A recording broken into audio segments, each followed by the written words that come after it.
Assalamualaikum warahmatullahi wabarakatuh. Tadi pun pertama-tama marilah kita sampaikan puji dan syukur atas kehadirat Allah Subhanahu wa taala, Tuhan semesta alam yang senantiasa memberikan kita anugerah dan nikmatnya sehingga kita dapat berkumpul dalam ruangan ini dengan keadaan sehat walafiat. Tidak lupa marilah kita panjatkan sholawat serta salam kepada junjungan kita Nabi Muhammad SAW.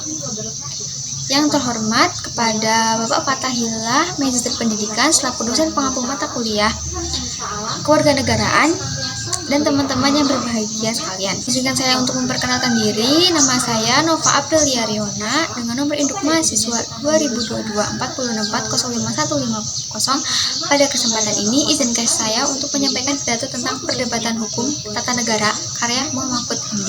Pada pidato kali ini, saya akan menyampaikan 7 bagian penting yang terdapat pada buku Perdebatan Hukum Tata Negara karya Mahfud MD, yaitu bagian 1, Pancasila sebagai dasar dan sistem hukum. Pancasila sebagai dasar negara menjadi sumber dari segala sumber hukum yang memberi penuntun hukum serta mengatasi semua peraturan perundang-undangan termasuk undang-undang dasar.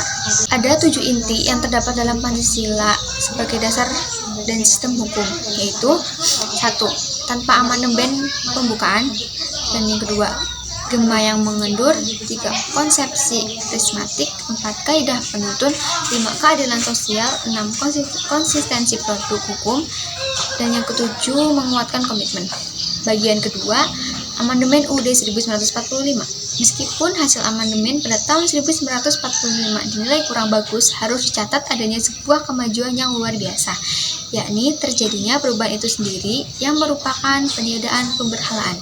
Ada 28 inti penting yang terdapat dalam Amandemen UUD 1945, yaitu reformasi dan keterbukaan, kedua peniadaan, ketiga teori konstitusi, keempat latar belakang terbentuknya UUD 1945, kelima fakta pilihan atas UUD, 6 tidak putar balik jarum sejarah, 7 beberapa hal baru, 8 UUD tanpa penjelasan, 9 MPR bukan lembaga tertinggi, 10 ketetapan TAP MPR bukan peraturan perundang-undangan, 11 hukum tata negara yang harus diterima, 12 pro dan kontra perubahan, 13 Pancasila dan pembukaan, 14 komitmen dasar dan kesahan UUD, 15 sanggahan atas ketidaksahan UUD, 16 politik hukum dan ilmu hukum, 17 amandemen UUD 1945, 18 kaidah penuntun dan politik hukum, 19 politik hukum dalam UUD, 20 konsepsi negara hukum, 21 MPR bukan lembaga tertinggi negara, 22 otonomi daerah, 23 TAP MPR bukan peraturan perundang-undangan, 24 pemilihan presiden langsung,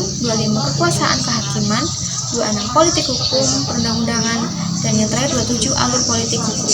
Bagian 3, sistem ketatanegaraan Indonesia.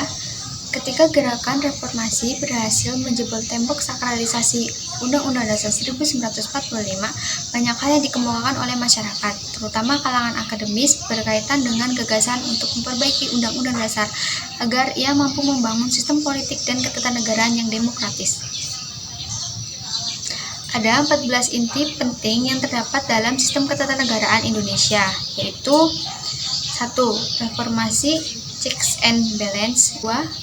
Parlemen bikameral, 3. Mahkamah Konstitusi, 4. Persoalan putusan ultra petita, 5. Optimalisasi, 6. Masyarakat sipil dan hubungan sipil militer, 7. Akar konsepsi masyarakat sipil, 8. Peran sejarah, 9. Kegagalan sipil, 10. Kemanfaatan yang nyata, 11. Muatan konstitusi, 12. Posisi militer di era reformasi, 13. Kedudukan Panglima TNI, 14. Demoralisasi yang membuat gamang TNI. Bagian 4, Mahkamah Konstitusi dan Komisi Yudisial. Sejarah pembentukan MK, tepatnya penuangan di dalam UUD tentang pengujian UU terhadap UU atau judicial review telah melalui sejarah perdebatan yang panjang. Ada 9 inti penting yang terdapat dalam sistem ketatanegaraan Indonesia, yaitu 1. Putusan Mahkamah Konstitusi sebagai tafsir konstitusi. Yang kedua, batasan dan persoalan putusan MK. Ketiga, mendukung dan mengkritisasi. Keempat, kedudukan dan fungsi Komisi Yudisial. Kelima, amandemen UUD. 6. Mahkamah Konstitusi. 7. Komisi Yudisial. 8. Istilah hakim. Dan yang ke-9, menjaga kewibawaan konstitusi. Bagian kelima, politik dan hukum dalam pemilihan presiden. Ketentuan konstitusi tentang pemilihan secara langsung presiden dan wakil presiden Wapres sudah final sebagai keputusan politik nasional dan telah dimasukkan di dalam perubahan ketiga dan keempat Undang-Undang Dasar 1945. Bahkan ketentuan itu sudah dilaksanakan dengan khusus pada tahun 2004. Ada 6 inti penting yang terdapat dalam politik hukum pemilihan presiden, yaitu 1. Mengapa pemilihan langsung? Yang kedua, impeachment dan privilegiatum. 3. Potensi krisis konstitusi dan politik. 4. Sikap integratif daerah. 5. Potensi kesewenang-wenangan. 6. Perbandingan dengan beberapa negara. Bagian 6. Perangkat hukum, prospek budaya hukum, dan pemberantasan korupsi. Jika pemberantasan korupsi, kolusi, dan nepotisme KKN dijadikan patokan untuk mengukur tingkat keberhasilan reformasi, maka yang pertama-tama dapat dikemukakan adalah kenyataan bahwa reformasi masih jauh dari harapan, kalau tidak mau dikatakan tidak menghasilkan apapun. Ada 19 inti penting dalam penegakan hukum, prospek budaya hukum, dan pemberantasan korupsi, yaitu yang pertama, hukum akar masalah dan solusi nasib bangsa. 2. Dominasi pemain lama. 3. Politisi baru tanpa visi. 4. Persoalan budaya. 5. Otonomi luas bagi daerah. 6. Penghidupan recal dan pilkada langsung. 7. Langkah simultan. 8. Ekonomi dan iklim, investasi membaik. Ke-9. Perlawanan terhadap upaya pemberantasan korupsi. Ke-10. Reformasi dan korupsi. Ke-11. Kegagalan pemberantasan korupsi, bahwa pemberantasan korupsi masih jauh. Ke-12. Bentuk perlawanan. 13. Kewenangan KPK yang tidak konvensional. Ke-14. Pembangunan budaya hukum. Ke-15.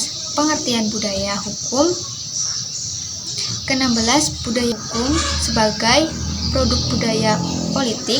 17. Isi hukum yang selalu memberi pembenaran. 18. Budaya hukum dalam masyarakat. 19. Budaya tidak statis. Bagian 7. Hukum dan ketahanan nasional. Ketahanan nasional adalah kondisi dinamis suatu bangsa yang berisi keuletan dan ketangguhan yang mengandung kemampuan untuk mengembangkan kekuatan nasional dalam menghadapi dan mengatasi segala macam ancaman, tantangan, hambatan, dan gangguan, baik yang datangnya dari luar maupun yang datang dari dalam, yang secara langsung maupun tak langsung. Ada 9 inti penting dalam hukum ketahanan nasional, yaitu 1. Hukum dan ketahanan nasional. 2. Ancaman dari luar. 3. Ancaman dari dalam. 4. Ketahanan nasional. 5. Zaman Hindia Belanda. 6. Zaman pra-kemerdekaan. 7. Polemik Soekarno-Natsir. 8. Penugalatan di PPU PKI dan PPKI. 9. PPKN mensahkan Pancasila. Baik, kesimpulan yang dapat saya sampaikan, hukum tata negara adalah sebuah hukum yang mengatur seluruh badan negara, baik itu eksekutif, legislatif, dan yudikatif, atau lembaga-lembaga lain yang memiliki kedudukan hukum yang sama, yang berlaku pada wilayah tertentu. Hukum tata negara tidak bisa dilepaskan dengan hubungan ilmu-ilmu yang ada, seperti ilmu negara, hukum, administrasi negara, ilmu politik, dan masih banyak ilmu-ilmu lain. Demikian pidato yang dapat saya sampaikan mengenai perdebatan hukum tata negara karya Moh Mahfud MD. Semoga apa yang saya sampaikan dapat bermanfaat bagi kita semua. Atas perhatiannya, saya ucapkan terima kasih yang sebesar-besarnya. Wassalamualaikum warahmatullahi wabarakatuh.